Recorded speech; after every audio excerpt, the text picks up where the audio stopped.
बिस्मिल्लाहिर्रहमानिर्रहीम। तो बेटे आज हमने पढ़ना है गोल्ड फॉइल एक्सपेरिमेंट। बेटा हमने पढ़ा था। अब गोल्ड फॉइल एक्सपेरिमेंट की बेसिस पर, ठीक है, रदरफोर्ड ने जो रिजल्ट्स निकाले, आज हम उन रिजल्ट्स को डिस्कस करेंगे। लेकिन उन रिजल्ट्स को बताते हुए मैं आपको एक दफा दोबारा एक्सपेरिमेंट रिपीट करवाता हूँ थोड़ा सा। देखिए बेटा, अब इसने क्या किया कि ये एक रेडियो एक्टिव सोर्स सीगा। इस रेडियो एक्टिव सोर्स से इसने तकरीबन 20,000 के करीब जो है अल्फा पार्टिकल्स पास करवाए। ठीक है, ये गोल्ड फॉइल है। इस गोल्ड फॉइल में से तकरीबन 20,000 के करीब जो है वो अल्फा पार्टिकल्स गुजारे। ठीक है, इसमें से पास करवाए। तो उसने देखा कि ज्यादातर अल्फा पार्टिकल जो है इसमें से पास कर जाते हैं, लेकिन कुछ पार्टिकल जो हैं वो मुख्तलिफ एंगल्स बनाते हुए बैंड हो जाते हैं और कुछ पार्टिकल्स एक बहुत बड़े एंगल से रिबाउंस बैक होकर सोर्स की तरफ आ जाते हैं। तो उसके ज़हन में ये सवाल पैदा हुआ कि इसका मतलब क्या हुआ कि एटम जो है उसका ज़्यादातर हिस्सा जो है एम्प्टी है। अगर आप देखें, हम बना लेते हैं कि एटम के दरमियान वाला हिस्सा है और एटम का ये बाहर वाला हिस्सा है। तो आप देखें कि एटम का ज़्यादातर हिस्सा क्या है, वो एम्प्टी है। ठीक है, एम्प्टी एटम का ज्यादातर हिस्सा क्या है, एम्प्टी है। इसमें से ये पार्टिकल्स बगैर डिफ्लेक्ट हुए पास कर जाते हैं। तो पहला पॉइंट है कि since most of the particle pass through the gold foil undeflected, therefore the most of the volume occupied by N atom is empty. तो उसने क्या देखा कि उसने अपने एक्सपेरिमेंट के बाद जो किया, जो उसने रिजल्ट्स निकाले, उसने कहा कि ज्यादातर पार्टिकल्स इसमें से पास कर जाते हैं। इसका मतलब हुआ कि एटम का ज्यादातर वॉल्यूम क्या होता है, वो एम्प्टी होता है। तो जब इस पार्टिकल्स, ये जो अल्फा पार्टिकल इसमें से गुजर जाते हैं तो वो डिफ्लेक्ट नहीं होते, वो बेंड नहीं होते, सीधे गुजर जाते हैं। इसका मतलब क्या हुआ कि एटम का ज्यादातर हिस्सा क्या है, वो खाली है। एटम का ज्यादातर वॉल्यूम क्या है, खाली है। लेकिन उसने क्या देखा कि जब ये पार्टिकल्स, ये एटम है, ठीक है, जब ये पार्टिकल एटम के सेंटर से टकराते हैं तो यूं डिफ्लेक्ट हो जाते हैं। जब ये एटम के सेंटर से टकराते हैं तो यूं डिफ्लेक्ट हो जाते हैं। ठीक है, तो ये पार्टिकल्स क्या होते हैं, वो डिफ्लेक्ट हो जाते हैं मुख्तलिफ एंगल बनाते हुए। और कुछ पार्टिकल्स क्या है, जब वो सेंटर से टकराते हैं वो रिबाउंस बैक वापस भी आ जाते हैं। क्या होते हैं बेटा, रिबाउंस बैक हो जाते हैं। The deflection of few particles prove that there is a positive charge on the center of the atom. Atom का जो सेंटर है उस पे पॉजिटिव चार्ज है। ठीक है, अब देखिए हकीकत में जो अल्फा पार्टिकल्स होते हैं इन पे भी पॉजिटिव चार्ज होता है। अल्फा पार्टिकल जो आ रहे हैं, अल्फा पार्टिकल्स पे भी पॉजिटिव चार्ज है और जो सेंटर पार्ट है एटम का, ठीक, उस पे भी पॉजिटिव चार्ज है। तो जब ये इससे हिट करते हैं तो ये रिबाउंस बैक, ठीक है, ये हिट करते हैं तो ये डिफ्लेक्ट हो जाते हैं। और कुछ पार्टिकल जो एटम के सेंटर से टकराते हैं तो वो रिबाउंस बैक भी हो जाते हैं। उसने क्या देखा कि few of the particles prove that there is a center of positive charge. Atom का जो सेंटर वाला हिस्सा है, आप यूं कह लीजिए इसको कि एटम का ये जो सेंटर वाला हिस्सा है इस पे पॉजिटिव चार्ज होता है। तो जब ये पार्टिकल इससे टकराते हैं, ये पार्टिकल इससे टकराते हैं तो यूं डिफ्लेक्ट हो जाते हैं, यूं डिफ्लेक्ट हो जाते हैं और कुछ रिबाउंस बैक भी हो जाते हैं। तो उसने कहा ये जो पॉजिटिव चार्ज वाला हिस्सा है which is the central part of the atom, ठीक है, it was named as nucleus. इसको न्यूक्लियस का नाम दे दिया गया। क्या नाम दे दिया गया, एटम का जो सेंटर वाला हिस्सा है उस पे पॉजिटिव चार्ज होता है, इसको क्या नाम दे दिया बेटा, न्यूक्लियस का नाम दे दिया। अब उसने कहा कि कुछ पार्टिकल्स क्योंकि वो रिबाउंस बैक हो जाते हैं, वापस आ जाते हैं। इसका मतलब हुआ कि एटम जो है वो डेंस है और हार्ड है। ठीक है, देखिए अगर आप एटम की स्ट्रक्चर बनाएं तो कहते हैं कुछ rebounce back, completely rebounce back हो जाते हैं। ये प्रूव करता है कि जो सेंटर वाला हिस्सा है जिसे न्यूक्लियस कहते हैं वो डेंस और हार्ड होता है। वो क्या होता है, डेंस और हार्ड होता है। ठीक है, अब अगला पॉइंट क्या बता रहा है, उसने जोड़ के निकाला कि जो एटम का बेटा सेंटर वाला हिस्सा है, जो बेटा एटम का सेंटर वाला हिस्सा है उसका साइज छोटा होता है। अब देखिए अगर आप इसको बनाएं, ये एटम है, ये एटम का सेंटर वाला पार्ट है। अब इससे जो पार्टिकल्स टकराते हैं यूं डिफ्लेक्ट हो जाते हैं। इससे जब पार्टिकल्स, अल्फा पार्टिकल्स टकराते हैं यूं डिफ्लेक्ट हो जाते हैं। इससे जब अल्फा पार्टिकल्स टकराते हैं तो बाउंस बैक होते हैं। तो जो सेंटर वाला हिस्सा है वो साइज में छोटा होता है। ठीक है, the central part of the atom which was named as nucleus, ठीक है, is small in size.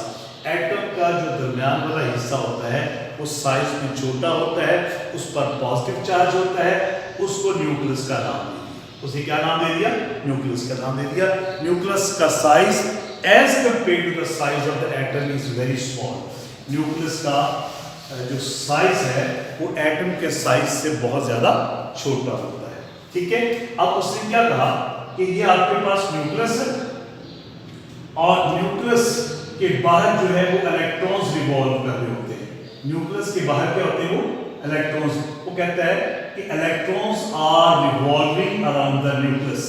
Electrons जो हैं वो न्यूक्लियस के इर्द गिर्द घूम रहे होते हैं, ठीक है, दायरे में। इलेक्ट्रॉन्स न्यूक्लियस के बाहर इन पाथ के ऊपर रिवॉल्व कर रहे होते हैं। Electrons are revolving around the nucleus. Nucleus के बाहर रिवॉल्व कर रहे होते हैं। इसलिए अपने एक्सपेरिमेंट से एक रिजल्ट ये भी निकाला। अच्छा कहा, इसने कहा एटम जो है, एटम का जो सेंटर वाला हिस्सा होता है, एटम का जो सेंटर वाला हिस्सा होता है उस पर पॉजिटिव चार्ज होता है और एटम्स के बाहर इलेक्ट्रॉन्स रिवॉल्व कर रहे होते हैं। इलेक्ट्रॉन्स के ऊपर नेगेटिव चार्ज होता है। तो किसी भी एटम के अंदर जितने नंबर ऑफ इलेक्ट्रॉन्स होते हैं उतने ही नंबर ऑफ प्रोटॉन्स होते हैं। The number of electrons and the number of protons are equal in atom, so that's the reason an atom is a neutral particle.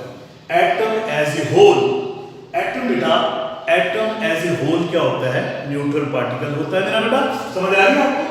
Atom जो है वो एक न्यूट्रल पार्टिकल है। क्यों न्यूट्रल पार्टिकल है? क्योंकि एटम के न्यूक्लियस के अंदर जितने प्रोटॉन्स होते हैं, ठीक है, उसके बाहर उतने ही इलेक्ट्रॉन्स रिवॉल्व कर होते हैं। जितने नंबर ऑफ इलेक्ट्रॉन्स होंगे उतने ही नंबर ऑफ प्रोटॉन्स होंगे। इलेक्ट्रॉन्स पे जितना नेगेटिव चार्ज होता है उतना ही प्रोटॉन्स पर पॉजिटिव चार्ज भी होता है। तो इलेक्ट्रॉन्स का नेगेटिव चार्ज प्रोटॉन्स के पॉजिटिव चार्ज के इफेक्ट को कैंसिल कर देता है। As a whole an atom is a neutral particle. Atom क्या होता है? वो बेटा एक न्यूट्रल पार्टिकल होता है, ठीक है बेटा। लिहाजा एटम न्यूट्रल पार्टिकल। अगला पॉइंट क्या है कि जितने भी न्यूक्लियस के अंदर देखें, किसी भी एटम के अंदर, ठीक है, जितने भी पार्टिकल्स एटम्स के अंदर पाए जाते हैं, ठीक है, इलेक्ट्रॉन्स जो हैं वो एटम्स के बाहर रिवॉल्व कर रहे होते हैं। बाकी जितने भी पार्टिकल्स हैं वो सारे के सारे न्यूक्लियस में पाए जाते हैं।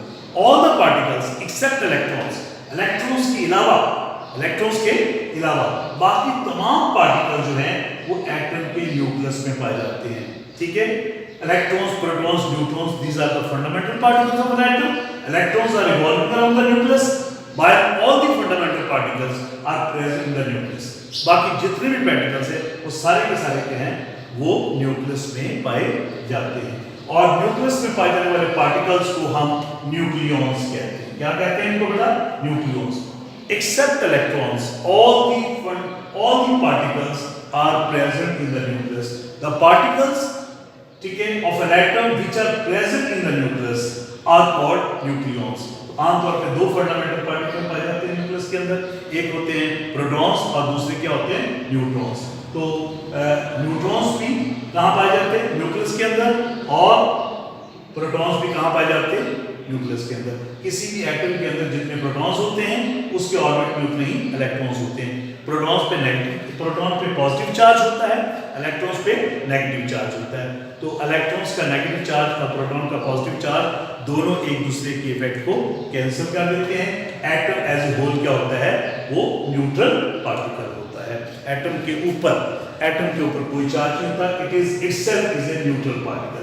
तो बेटा रदरफोर्ड के गोल्डफॉल एक्सपेरिमेंट से उसने जो रिजल्ट्स निकाले ये मैंने आपके सामने लिखे हुए हैं, एक दफा फिर रिपीट कर रहा हूं।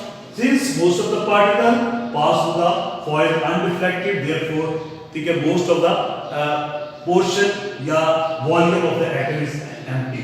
Diffraction of few particles prove that the central part of the atom is positive in nature. It is called nucleus. The complete rebounce back of few particles shows that nucleus is dense and hard. Since few particles were diffracted, shows that the size of the nucleus is very small as compared to the size of the atom.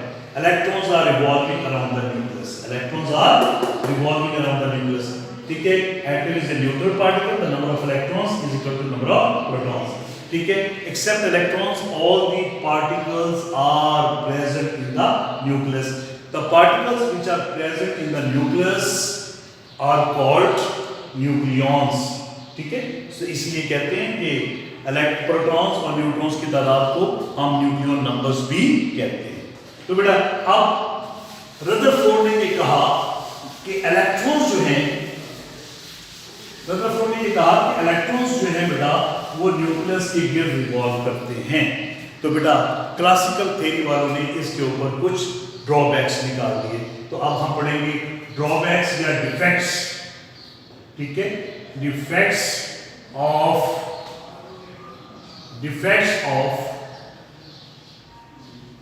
Rutherford experiment.